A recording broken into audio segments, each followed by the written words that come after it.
नमस्कार, SPT news पर आपका स्वागत है। पेश है 10 सितंबर बुधवार दोपहर 1:15 बजे राजस्थान की बड़ी खबरें। सबसे पहले एक नजर डालते हैं आज की हेडलाइंस पर। गैंगस्टर लॉरेंस बिश्नोई के घर अल सुबह पुलिस की दबिश। नेपाल के हालातों पर सीएम भजनलाल शर्मा ने भी जताई चिंता। जयपुर और बाड़मेर के कई लोग फंसे। विपक्ष की तरफ सदन में एक्स्ट्रा कैमरे लगाने का विरोध, कांग्रेस विधायकों ने पैदल मार्च निकाला।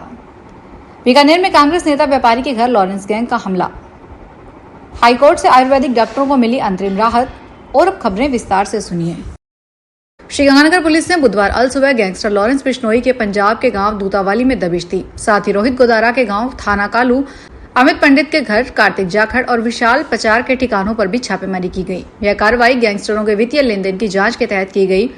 दबिश अतिरिक्त पुलिस अधीक्षक रघुवीर शर्मा के नेतृत्व में दी गई, जिससे 100 से अधिक पुलिस जवान शामिल रहे। पुलिस से इस कार्रवाई से इलाके में सनसनी फैल गई। नेपाल में अचानक बिगड़े हालात का असर राजस्थान पर भी दिखाई दे रहा है। जानकारी के मुताबिक प्रदेश के करीब 4000 यात्री काठमांडू और आसपास के इलाकों में फंसे हुए हैं। इसमें सबसे ज्यादा संख्या जयपुर के गए यात्रियों की है, जो लगभग 700 बताई जा रही है। हालांकि ये आंकड़े आधिकारिक नहीं है। करीब 40-50 लोग मानसरोवर यात्रा पर गए थे।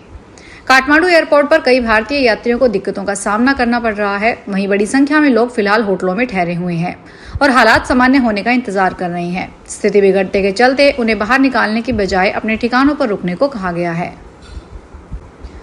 राजस्थान विधानसभा में विपक्ष की तरफ एक्स्ट्रा कैमरे लगाए जाने को कांग्रेस ने मुद्दा बना लिया। कांग्रेस विधायकों ने आज एमएलए क्वार्टर से विधानसभा परिसर तक पैदल मार्च करके विरोध जताया। कांग्रेस विधायक कौन है, जासूसी करना बंद करो के नारे लगाते हुए विधानसभा परिसर में विरोध प्रदर्शन किया गया। मानसून सत्र के दौरान कांग्रेस विधायक रोज किसी मुद्दे को लेकर पैदल मार्च और विरोध प्रदर्शन कर रहे हैं। नेता प्रतिपक्ष टीकाराम जूली ने कहा, सदन में विपक्ष की तरफ कैमरे लगाकर निजता का हनन किया जा रहा है। हमारी निजी बातें सुनने के लिए कैमरे लगाए गए हैं। यह साफ तौर पर जासूसी है। बीकानेर में कांग्रेस नेता धनपत चायल और व्यापारी सुखदेव चायल के घर पर बुधवार तड़के 4 बजे बदमाशों ने 7 राउंड फायरिंग की। इससे घर में लगे कांच टूट गए। दरवाजे, दीवार, खिड़कियों पर गोलियों के निशान भी मिले हैं। धनपत और सुखदेव सगे भाई हैं। वारदात की जिम्मेवारी लॉरेंस गैंग के गैंगस्टर हैरी बॉक्सर ने ली है। गैंगस्टर ने सोशल मीडिया पर लिखा, लाइन पर नहीं आया तो अब सीधे सीने पर गोली मारेंगे। राजस्थान हाईकोर्ट ने आयुर्वेदिक डॉक्टरों के लिए राज एसएसओ ऐप से अटेंडेंस मार्क करने की बाध्यता से राहत दी है। जस्टिस डॉक्टर नुपुर भाटी ने आयुर्वेद मेडिकल एसोसिएशन राजस्थान की याचिका पर सुनवाई करते हुए राज एसएसओ ऐप के माध्यम से अटेंडेंस न मार्क करने पर होने वाली कार्रवाई पर रोक लगा दी है। इसके साथ ही कोर्ट ने आयुर्वेद निदेशालय के निदेशक और प्रिंसिपल सेक्रेटरी को नोटिस जारी किए हैं। मामला राज्य सरकार द्वारा आयुर्वेदिक डॉक्टरों की अटेंडेंस के लिए शुरू की गई राज एसएसओ ऐप को लेकर है। आयुर्वेद मेडिकल एसोसिएशन राजस्थान के प्रदेशाध्यक्ष गजेंद्र सिंह निवासी श्री करणी हॉस्पिटल नागौर की ओर से यह याचिका दाखिल की गई है। राजस्थान के 3 नेताओं को बीजेपी के राष्ट्रीय अभियान में अहम जिम्मेदारी मिली है। इन नेताओं में सांसद सीपी जोशी, हरियाणा के प्रदेश प्रभारी सतीश पूनिया और राष्ट्रीय सचिव डॉक्टर अलका गुर्जर शामिल है। तीनों नेताओं को आत्मनिर्भर भारत संकल्प अभियान और नेक्स्ट जनरेशन जीएसटी प्रचार अभियान में जिम्मेदारी दी गई है। सांसद सीपी जोशी और राष्ट्रीय सचिव डॉक्टर अलका गुर्जर को आत्मनिर्भर भारत संकल्प अभियान में सह संयोजक बनाया गया है। यह अभियान 25 सितंबर से 25 दिसंबर तक चलेगा। वहीं सतीश पूनिया को नेक्स्ट जनरेशन जीएसटी प्रचार अभियान में सदस्य बनाया गया है। राजस्थान हाईकोर्ट ने जोधपुर के सरस्वती नगर में चल रहे अवैध निर्माण मामले में सख्त रुख अपनाते हुए इस पर तत्काल रोक लगाने का आदेश दिया है। जस्टिस कुलदीप माथुर ने पाली निवासी गणेश राम की याचिका संख्या पर सुनवाई करते हुए नगर निगम जोधपुर के आयुक्त को अदालत में तलब किया और एक निर्माण के आगे कार्य करने पर रोक लगा दी। मामला सरस्वती नगर स्थित एक 4 मंजिला इमारत के अवैध निर्माण को लेकर है। राजस्थान में मानसून सीजन के 100 दिन में 700 मिलीमीटर से ज्यादा बरसात हो चुकी है। अब भी मानसून सीजन खत्म नहीं हुआ है।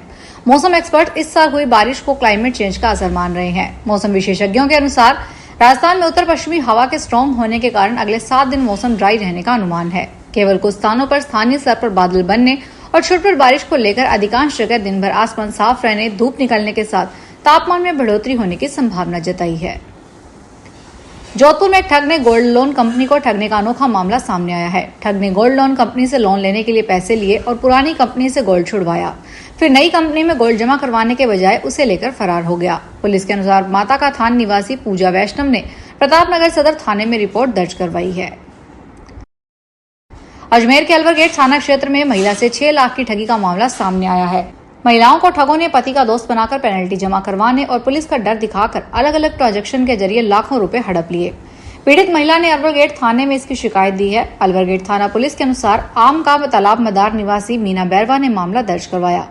महिला ने बताया कि उसकी इंस्टाग्राम पर एक व्यक्ति से पहचान हुई। उसने खुद को डॉक्टर शिवा और उसके पति का दोस्त बताया। पति की मौत के कारण वह उससे भावनात्मक रूप से बातचीत करता था।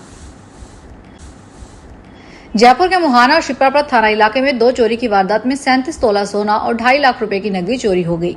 पुलिस के आज सीसीटीवी फुटेज लगे हैं, जिनके आधार पर बदमाशों की पहचान करने का प्रयास किया जा रहा है। अग्रवाल फार्म में हुई चोरी की वारदात के बाद बदमाश पहचान छिपाने के बाद घर की चादर लेकर बाहर निकले और मौके से भाग गए। दोनों ही घटनाओं की पुलिस ने जांच शुरू कर दी है। झुंझुनू के मूनबाग में खेल और राजनीति का संगम देखने को मिला है। क्रिकेट प्रतियोगिता का शुभारंभ हुआ। इस मौके पर नरेश मीणा ने मौजूदा सत्ता पर तीखा हमला बोला। मीणा ने कहा कि राजस्थान की परिस्थितियां विकट है, सरकार कहीं नजर नहीं आती और विपक्ष भी बेअसर है। नरेश मीणा ने कहा कि जनता असहाय महसूस कर रही है। कुछ लड़ाके जनता के बीच जाकर सामर्थ्य के अनुसार लड़ाई लड़ रहे हैं, लेकिन सत्ता की सच्चाई सामने रखने वालों पर मुकदमे दर्ज किए जाते हैं, उन्हें जेल में डाल दिया जाता है। फिलहाल इस बुलेटिन में इतना ही, फिर हाजिर होंगे बड़ी खबरों के साथ।